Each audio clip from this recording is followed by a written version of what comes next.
Hey guys, my name is Kat and today I wanted to do a video talking about ankylosaurus, pretty much everything ankylosaurus which I've gathered through my books and through reading through different scientific studies. So let's talk about this awesome creature. And ankylosaurus was actually discovered 120 years ago this year, as it was discovered in 1906 in Montana. So ankylosaurus lived at the very end of the Cretaceous period, around 68 to 66 million years ago, and this makes it one of the last non-avian dinosaurs that lived, and it would have coexisted with famous dinosaurs like Tyrannosaurus rex, the tyrant lizard king T-Rex. So ankylosaurus's name literally translates to fused lizard, and it got this name because of the very cool armour it had covering its body. See these little bones poking out? These are known as osteoderms, and the bones across its body were fused together, and also its skull was fused, and this is what gave the bones added protection, more armour, and the very famous name ankylosaurus, meaning fused lizard. And although ankylosaurus is the most famous of its family, the most famous ankylosaurian dinosaur to ever exist, we actually don't know that much of it. It's not very much discovered. So we found a few specimens,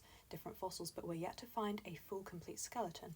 You will also often see people saying the dinosaur, even T-Rex, didn't dare bite. And while it's completely true that we are yet to find any ankylosaurus fossil with T-Rex bite marks on it, and we have found other dinosaurs with T-Rex bite marks on them, including other T-Rexes, by the way, but that's for another video, we haven't found many fossils of it. So it's like, I mean, they could be. We haven't found enough for it to be like, hey, we found like 100 ankylosaurus skeletons and not one had T-Rex bite marks on it. That would mean something, but yeah.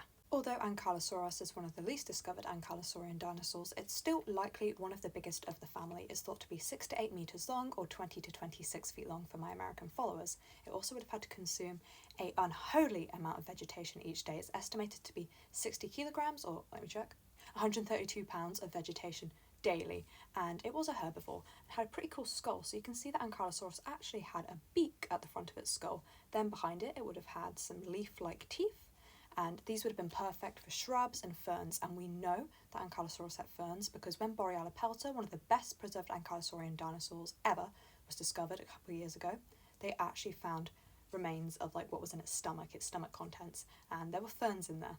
But the thing that ankylosaurus is most famous for, of course, is its tail club. Let me demonstrate this figure's action. Swing the tail club.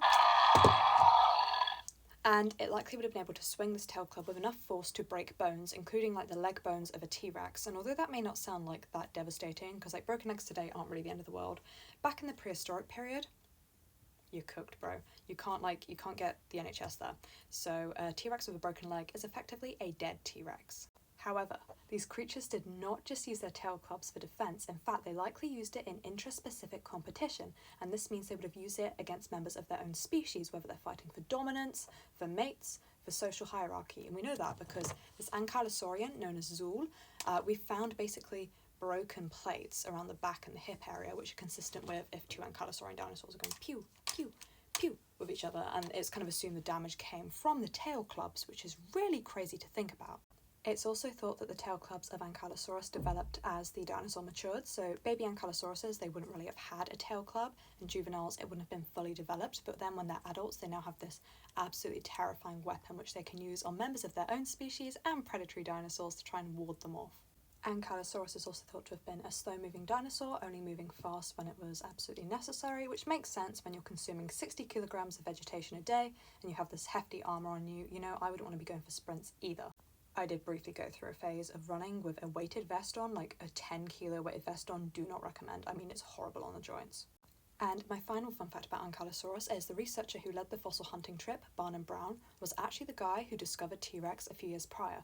And yes, they discovered ankylosaurus, but technically not, because they just found some plates from its back, but they were detached from its skeleton.